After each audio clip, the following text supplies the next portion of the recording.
La région Île-de-France doit faire face à plusieurs défis, dont celui de la santé et plus particulièrement celui du vieillissement de sa population qui compte 12 millions d'habitants. Pour atteindre cet objectif, la région Île-de-France a consacré une partie du Fonds européen de développement régional, que l'on appelle communément FEDER, à la santé et plus spécifiquement aux dispositifs médicaux.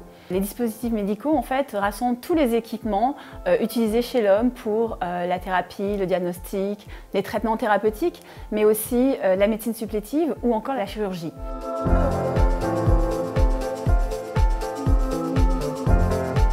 Le lieu du design, aux côtés de la région Île-de-France et de l'Europe, a monté le programme donc Design et dispositifs médicaux afin d'accompagner toutes les entreprises pour intégrer le design, l'éco-design et aussi les services de design. Toutes les entreprises qui ont participé à ce programme ont pu bénéficier de l'accompagnement des conseillers du lieu du design, mais aussi de conseils en éco-design, en recherche et développement, en financement et ont pu participer à une centrifugeuse avec tous les acteurs de l'innovation en Île-de-France. Le lieu du design avec la région Île-de-France va continuer son aide aux entreprises dans leur politique et leur stratégie d'innovation et de design.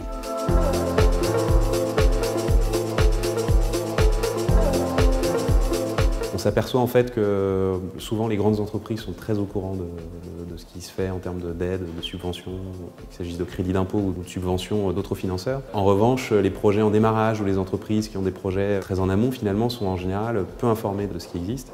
Donc l'objectif pour nous c'était d'apporter un panorama assez large des dispositifs qui peuvent les aider dans les premières phases de développement à financer leur activité. Avec le lieu du design, l'idée étant de focaliser sur tout ce qui est financement de l'innovation et de la R&D dans les dispositifs médicaux, il nous a paru important de parler de ce projet que nous avons mis en place au nom de Medicine Paris Région, nous en tant que CCI Paris Île-de-France, et opéré techniquement par l'AFNOR Normalisation. Donc ce que l'on a vraiment souhaité souligner, c'est le lien très fort qui existe entre l'innovation et la normalisation. La normalisation volontaire étant en effet un levier très puissant pour orienter ou pénétrer des marchés. Et donc c'est un élément incontournable de toute stratégie de développement d'un produit innovant.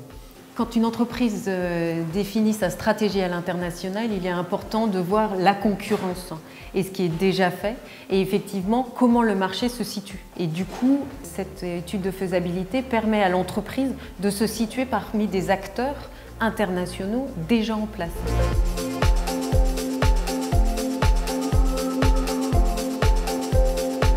L'éco-conception, c'est une façon d'aborder le design qui tient compte d'autres contraintes, qu'il s'agisse de contraintes écologiques ou de sécurité ou autres. A priori, ça doit être omniprésent dans toutes les activités de design, au sens large. Et le fait qu'elle soit omniprésente nécessite d'une part d'en tenir compte dans les premières phases de développement. L'ensemble des designers médicaux avec qui j'ai eu l'opportunité d'échanger m'ont expliqué que plus tard ils intervenaient sur un projet et moins ils avaient de marge de manœuvre pour amener des contraintes comme l'éco-conception dans l'ensemble des dispositifs. Et essentiel également pour l'accès au marché puisque c'est un des éléments auxquels aujourd'hui le client final, quel qu'il soit, utilisateur ou revendeur, va être extrêmement sensible. Le principal enjeu dans le secteur médical, c'est déjà c'est un secteur qui est relativement en retard par rapport à l'éco-conception. Donc les hôpitaux par exemple vont demander des recommandations en termes de développement durable et d'éco-conception lors de leurs achats. Au-delà de l'enjeu environnemental qui est aussi la quantité de déchets dans un hôpital, notamment parce qu'on a des objectifs d'hygiène et du coup on génère beaucoup de déchets.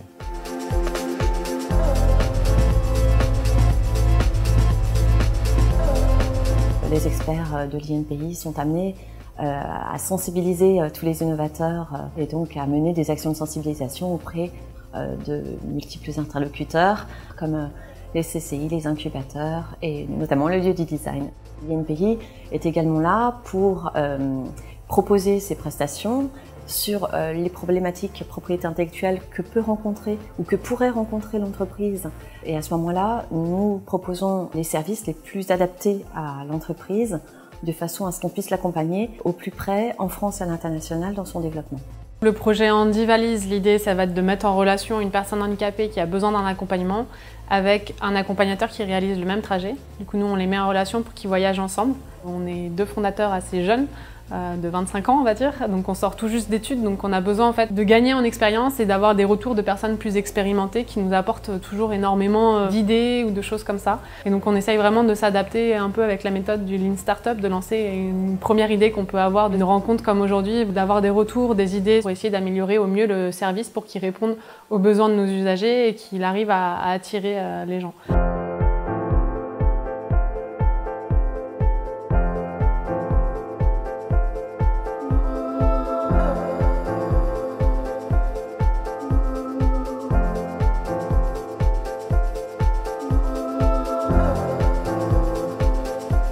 L'idée principale, c'est d'aider à accéder à des endroits qui n'étaient pas réadaptés, accéder à de nouveaux métiers, faciliter le retour au travail et en même temps permettre à la personne de rester proactive de son maintien en bonne forme physique, tout en réduisant bien sûr les coûts de santé pour cette personne et pour la société.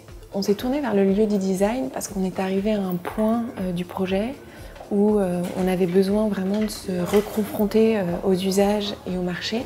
Le projet est très complexe et long, et donc l'objectif c'est d'arriver avec un premier produit sur le marché pour arriver vite et pouvoir après réinvestir dans des développements futurs. Et ça sera possible notamment grâce à ce partenariat qui va permettre de recentrer un produit, de le simplifier vers un usage particulier et pour avoir un produit sur le marché en 2018. J'ai rencontré le projet Challenging Solutions grâce à la plateforme du Hub sur le lieu du design. Challenging Solutions est arrivé avec un projet avec des solutions techniques très poussées, très intéressantes. Aujourd'hui, Medical Design les accompagne dans l'analyse de ces solutions techniques, mais pour les adapter à des usages réels pour les personnes qui en ont le plus besoin. La formation sur l'éco-conception qu'on a faite au lieu du design est venue enrichir ces questionnements sur le côté sociétal du projet, où on s'est rendu compte que l'éco-conception, ce n'était pas juste des matériaux et des processus de fabrication, c'était aussi la façon dont on allait vendre le produit, dont il allait être utilisé au quotidien, mais aussi sa maintenance et est-ce que c'est de la location, est-ce que c'est de la vente, toutes ces choses-là qui font qu'un projet est éco-conçu ou pas.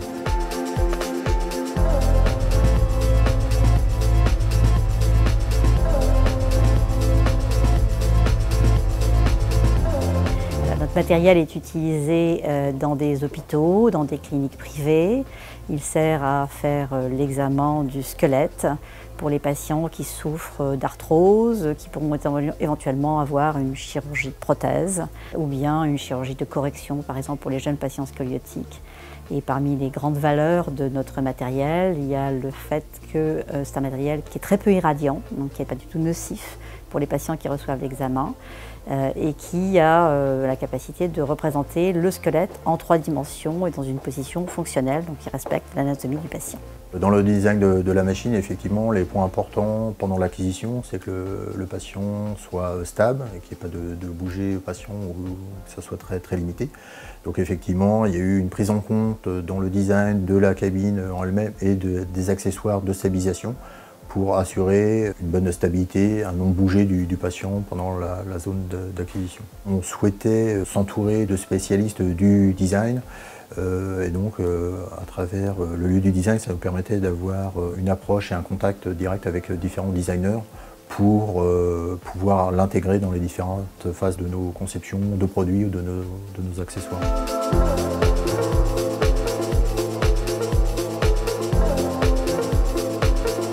Jusqu'à présent, toutes les prothèses qu'on a pu réaliser, fabriquer et concevoir dans le domaine de l'appareillage avaient une esthétique assez uniforme et conformiste.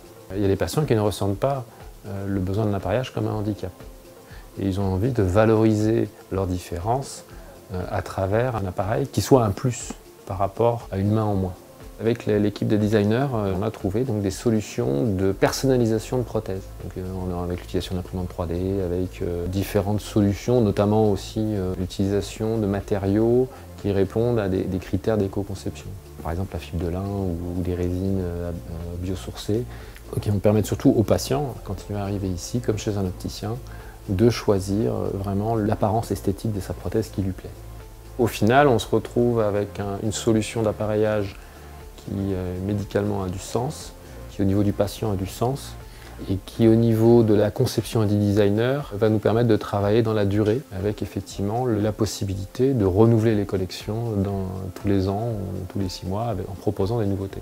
Guillaume s'est posé des questions, notamment comment il pouvait faire ces prothèses qui ont un système de production artisanale et passer en industriel, tout en gardant une histoire de personnalisation. Pour gagner des coûts, pour faciliter aussi la pose de la prothèse, diminuer le temps aussi, tout en proposant une prothèse personnalisée et adaptée aux patients. Les patients sont en recherche de nouveautés, sont en recherche de prothèses personnalisables.